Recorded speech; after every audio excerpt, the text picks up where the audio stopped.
Welcome to our presentation. Our project is Maglev elevator. In this section, we would like to make a brief reminder about the point we have reached in the final presentation.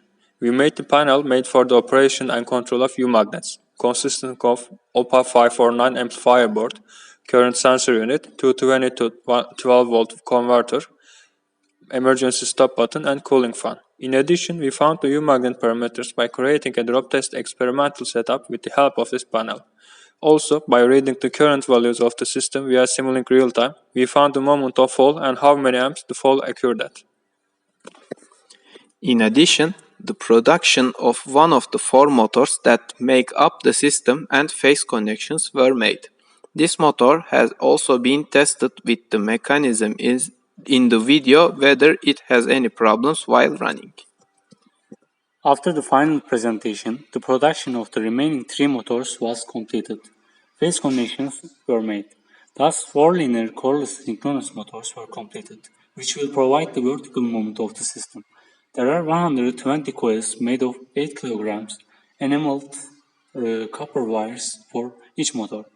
Except for the dimensions of the sigma profiles fixed on it, the motor has a length of 149 centimeters. In addition, the width of the motor is 8 centimeters. The direction test of the interconnected coils of each phase motors whose connections were completed was carried out by a magnetic flux meter. With this test, it was retested whether the phase connections of the system worked correctly.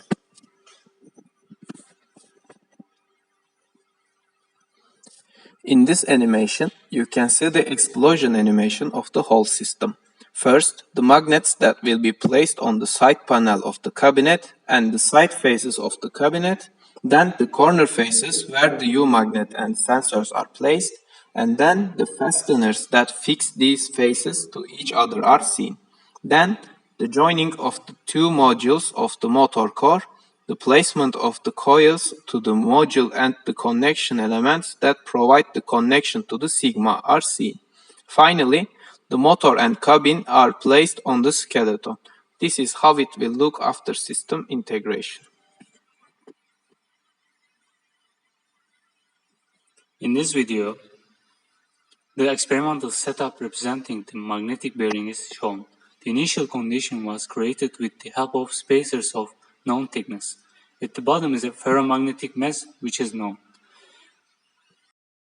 Linear bearings are used to restrict the movement in the uncontrolled axis of the system. Linear rail is lubricated to minimize friction. In this video, it is seen that the system can maintain the air gap in one axis and correct itself against disturbances.